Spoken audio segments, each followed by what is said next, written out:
Welcome to 100 TV. అయితే తెలంగాణ రాష్ట్రంలో వరుసగా హిందూ ఆలయాలపైన అటాక్స్ అయితే జరుగుతున్నాయి. దీనికి సంబంధించి ప్రస్తుతం మనతో పాటు మాట్లాడడానికి అడ్వకేట్స్ ఉన్నారు. ఒకసారి పూర్తిగా వాళ్ళని అడిగే ప్రయత్నం చేద్దాం. సార్ నమస్తే. రీసెంట్‌గానే మనం ఒక శివలింగం గురించి డిస్కషన్ చేసాం. అపవిత్రం చేస్తుంటే అక్కడ ఒక వ్యక్తి పట్టుబడ్డాడు. అది మరవకముందే మళ్ళీ హనుమాన్ టెంపుల్ పూర్తిగా దగ్ధం చేశారు. విగ్రహాన్ని పూర్తిగా దగ్ధం చేశారు. అసలు దీన్ని ఎలా చూడాలి? ఏంటి? అసల వరుసగా జరుగుతున్న ఈ దాడులన్నీ కూడా. ఈరోజు చూసినట్లయితే రెండు సంఘటనలు జరిగినాయి. ఒకటి భూపాలపల్లి జిల్లా మహదేవ్‌పూర్‌లో మరియు షాద్‌నగర్‌లో శివలింగం టెంపుల్‌ని దగ్ధమైనట్టు తెలిసింది. కాంగ్రెస్ ప్రభుత్వం వచ్చిన మొదటి రోజు నుంచే ఈ విధంగా హిందువులపై దాడి జరుగుతుంది. ఈ హోమ్ మినిస్టర్‌గా మరి ఒక హోమ్ మినిస్టర్ కూడా లేడు తెలంగాణకు. రేవంత్ రెడ్డి గారు ఎమ్మటే ఆయన చాలా పనుల మీద బిజీగా ఉండబట్టి దేవాలయాల రక్షణకు ఒక మినిస్టర్‌ని, హోమ్ మినిస్టర్‌కో మినిస్టర్‌నిచ్చి వాళ్ళ బాధ్యత అప్పచెప్పి అధికారులకు పూర్తి బాధ్యత ఇయ్యాలె. లేని పక్షంలో ఆయన రాజీనామా చేసి హిందువులకు క్షమాపణ చెప్పాలి. ఏదో ఒక టెంపుల్ అంటే దగ్ధమైందంటే అది సాధారణం అనుకోవచ్చు. ఇప్పుడు ఈ అటాక్స్ అన్ని కూడా ముత్యాలమ్మ టెంపుల్ దగ్గర నుంచి స్టార్ట్ అయినాయి. ఫస్ట్ విగ్రహ ధ్వంసం అక్కడి నుంచి స్టార్ట్ అయింది. ముత్యాలమ్మ టెంపుల్ అనేది వెలుగులోకి వచ్చింది. వెలుగులోకి రాని టెంపుల్ చాలా ఉన్నాయి. మన విలేజ్‌లలో, గ్రామాలలో చూస్తే వాళ్ళు బయటికి వచ్చి చెప్పే ధైర్యం లేదు ఆళ్ళకు. దేవాలయాల మీద దాడి జరుగుతుందని చెప్పేసి. మన సంస్కృతి మీద దాడి జరుగుతుంది. మన దేవాలయాల మీద దాడి జరుగుతుంది. హిందువుల మీద దాడి జరుగుతుంది. అయినా కూడా ఎవరు వచ్చినా కూడా ఎంఐఎం వాళ్ళ కనుసన్నలలో మైనారిటీలకు భయపడి వాళ్ళు ఏది చెప్తే అది చేయడము. మరి వాళ్ళకు శివుడు అంటే రేవంత్ రెడ్డి దేవుడు కాదా అని నేను ప్రశ్నిస్తున్నా. ఇప్పుడు హనుమాన్ విగ్రహం తలవబడ్డది. హనుమంతుడిని రేవంత్ రెడ్డి ఇంటోళ్ళు గాని, రేవంత్ గాని, కాంగ్రెస్ వోళ్ళు గాని పూజిస్తలేరా? ఇప్పుడున్న మంత్రివర్గం పూజిస్తలేరా? ఇట్లనే దాడులు జరిగినట్లయితే మేము ప్రభుత్వాన్ని హెచ్చరిస్తున్నాము. ఏ ఒక్కరిని కూడా బయట తిరగమని చెప్తున్నాం. మరి ఇలాంటి ఘటనలు మళ్ళా పునరావృతం అయితే మాత్రం కాంగ్రెస్ గవర్నమెంట్‌ని మేము గద్దెదిస్తామని చెప్పేసి మేము చెప్తున్నాం. అంటే మన భారతదేశంలో అంటే అన్ని రాష్ట్రాల్లో కూడా ప్రతి ప్లేస్‌లో కూడా జరుగుతున్నాయి. కాకపోతే ఒక నెల వ్యవధిలోనే ఎక్కువగా తెలంగాణ రాష్ట్రంలోనే జరుగుతుంది. ముఖ్యంగా ఇక్కడ కాంగ్రెస్ ప్రభుత్వం. చాలామంది ఏమంటున్నారంటే ఇక్కడ కాంగ్రెస్ ప్రభుత్వం ఉంది కాబట్టే హిందూ ఆలయాలపైన అటాక్స్ జరుగుతున్నాయి అంటున్నారు. సో, అంటే దీన్ని నమ్మొచ్చా? అది వాస్తవమా? ఇది 100% వాస్తవం. ఎందుకంటే ఇప్పుడు రేవంత్ రెడ్డికి ఓట్ల రాజకీయం కోసం ఆయన నెక్స్ట్ జరిగే సర్పంచ్ ఎలక్షన్లు, స్థానిక సంస్థల ఎలక్షన్ల కోసం రెచ్చగొడుతుండు.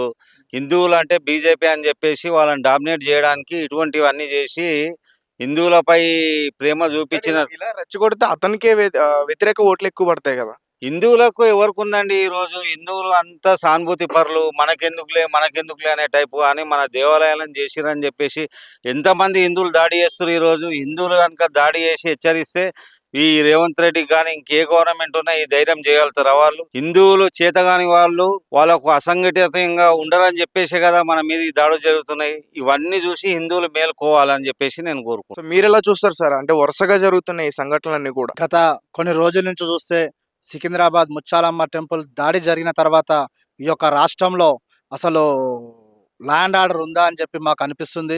మేము ఒకటే చెప్తున్నాము. ఈ యొక్క కాంగ్రెస్ గవర్నమెంట్ రేవంత్ రెడ్డి వచ్చిన తర్వాత ఆయన ఢిల్లీ చుట్టూ తిరగనీకి తప్పితే గాని ఈ యొక్క రాష్ట్రంలో శాంతి భద్రతలు ఏ విధంగా ఉన్నాయి, అదేవిధంగా ఒక హోమ్ మినిస్టర్‌ని పెట్టలేని ఒక అసమర్థ వ్యక్తి రేవంత్ రెడ్డి. నువ్వంతా ఢిల్లీలో బిజీగా ఉంటే మీ యొక్క రాష్ట్రంలో శాంతి భద్రతలను నిలబెట్టాల్సిన బాధ్యత ఈ యొక్క రాష్ట్ర ప్రభుత్వం మీద ఉంది. ముఖ్యంగా హిందూ దేవాలయాల మీద వరుస సంఘటనలు మా యొక్క హిందువులకందరికీ చాలా బాధ అనిపిస్తుంది. ఇప్పటికైనా ప్రతి ఒక్క హిందువు మేలుకొనాలి. మేలుకొనకపోతే మాత్రము రాబోయే రోజుల్లో ఖచ్చితంగా మన భారతదేశంలో హిందువుల మైనారిటీలమైతాము. తర్వాత మనమంతా మైనారిటీ మెజారిటీగా కాకుండా మైనారిటీ లెక్కుంటాము. ఏదైతే ముత్యాలమ్మ ఇప్పుడు కూడా హిందువులు ఎక్కువగా ఉన్నా గాని మైనారిటీ లాగానే ఉన్నారంటూ కూడా చెప్తున్నారు. ఉన్నట్టే మన మైనారిటీ మనలో జాగృతం వచ్చేంత వరకు ఈ యొక్క దాడులు జరుగుతూనే ఉంటాయి. ఇప్పటికైనా ప్రతి ఒక్క హిందువు నాకేంది అనుకుంటే మాత్రం రేపు పొద్దుగాల మన ఇంటి పక్కన కూడా దేవాలయాల మీద దాడులు జరుగుతున్నాయి. మొన్న త్రిశూలం ఒక అమ్మవారి విగ్రహం కూడా త్రిశూలాన్ని పలగొట్టిర్రు. మొన్న నాగోల్లో ఒక అమ్మవారి టెంపుల్‌లో ఒక పరమతస్తుడు పోయి నమాజ్ చేస్తాడు. అసలు ఈ రాష్ట్రంలో ఏం జరుగుతుంది అసలు? ఈ రాష్ట్రం అసలు భారతదేశంలో ఉందా? లేకుంటే పాకిస్తాన్‌లో ఉందా? అసలు ఈ పరమతస్తులు మన మతం మీద దాడి చేస్తుండే, సనాతన ధర్మం మీద, హిందూ ధర్మం మీద దాడి చేస్తుంటే ప్రతి ఒక్కరు కొందరు చేతగాని లెక్క ఉంటే మాత్రం ఇది క్షమించరాని నేరము. ఇప్పటికైనా హిందువులంతా మేల్కొనాలి. మేల్కొని ఖచ్చితంగా జాగృతమై ఈ యొక్క రాష్ట్ర ప్రభుత్వం మీద తిరగబడితే మాత్రమే మనకు సంఘటితమై మన హిందూ రాష్ట్రము, హిందూ దేశము, సనాతన ధర్మము కాపాడబడుతుంది. లేకపోతే మాత్రం మనం ఇదే విధంగా సచ్చినోళ్ళ లెక్కన ఉంటామని చెప్పి కూడా ఈ సందర్భంగా మన యొక్క హిందూ సమాజానికి మేము తెలియజేస్తున్నాం. సార్ ఫస్ట్ నుంచి కూడా చూస్తే కేవలం అంటే ఎవరో కావాలని చేసింది కాదు అని చెప్పేసి అనుకున్నాం. ఆ కుట్రతో చేస్తున్నట్టు ఇప్పుడు మొత్తం క్లియర్ గా అర్థమవుతుంది. దాదాపు 15 హిందూ ఆలయాలపైన అటాక్ చేస్తున్నారు. ఫస్ట్ విగ్రహ ధ్వంసాలు మాత్రమే చూసాం, ఇప్పుడు ఏకంగా తగలబెట్టేస్తున్నారు. సో దీన్ని ఎలా చూస్తారు? తెలంగాణ రాష్ట్రంలో ల్యాండ్ ఆర్డర్ సమస్య అనేది చాలా తీవ్రంగా ఉంది కాంగ్రెస్ గవర్నమెంట్ రావడం వల్ల. ఎందుకంటే హిందూ దేవాలయాలు, హిందూ ఆలయాలు, హిందూ అనే ఒక సనాతన ధర్మం మీద వీళ్ళు ఫస్ట్ స్టార్ట్ చేసింది సనాతన ధర్మం నుండి. అక్కడ నుండి హిందూ దేవాలయాలు, అక్కడ నుండి విగ్రహాల ధ్వంసం, తర్వాత హిందువుల మీద అటాక్ అనేది రాబో తరాల్లో మనం చూడబోతాం. ఒక హిందూ మేలుకోకపోతే, ఈ భారతదేశంలో హిందూ మేలుకోకపోతే జరిగే చర్యలు అనేది చాలా మనం ఊహించరాని వర్ణనాతీతంగా ఉంటాయి. కాబట్టి వాళ్ళ యొక్క కాన్సెప్ట్ ఒకటే. ఫస్ట్ ఏంటంటే హిందూ యొక్క ఒక మన మనోభావాలను రెచ్చగొట్టడం. మన మనోభావాలు రెచ్చగొట్టి మనం ఏమైనా చర్యలకు పాలు పడతామా అనే దానికోసం వాళ్ళు చూస్తున్నారు. నెక్స్ట్ ఏంటంటే హిందువుల మీద దాడులే స్టార్ట్ చేస్తారు. కాబట్టి లవ్ జిహాద్ కావచ్చు, ఇప్పుడు మన హిందూ ఆలయాలు కావచ్చు. ఇంకోటి ఏంటంటే చొరబాటు వాళ్ళు ఉంటారు కదా, వాళ్ళకి సపోర్ట్ చేయడం కాదు. ఇదంతా కాంగ్రెస్ గవర్నమెంట్ కుట్రలో భాగమే. వాళ్ళ యొక్క ఓట్ బ్యాంక్ రాజకీయాల కోసం చూసుకొని రేవంత్ రెడ్డి తెలంగాణ రాష్ట్రాన్ని పనంగా పెట్టి హిందువుల యొక్క మనోభావాల్ని పనంగా పెట్టి రాజకీయాలు చేస్తున్నారు. ఈ యొక్క గవర్నమెంట్ ఎన్నో నెలలు ఉండదు. హిందువులు జాగ్రత్తమైన రోజు మీ యొక్క మినిస్టర్లు ఏమి చేయలేరు. కాబట్టి మేము హెచ్చరిస్తున్నాం న్యాయవాదులుగా. మా యొక్క సనాతన ధర్మం జోలికి వస్తే ఏ గవర్నమెంట్ అయినా తగిన బుద్ధి చెప్తాం రాబోయే రోజుల్లో. రేవంత్ రెడ్డి ఇప్పటికైనా మేలుకొని ల్యాండ్ ఆర్డర్ని సక్రమైన క్రమంలో మీరు హిందూ దేవాలయం ఏ దేవాలయంలో దాడి చేసినా ఒక పిచ్చుడిగా చిత్రీకరిస్తారు. పోలీసులు తీసుకుంటారు.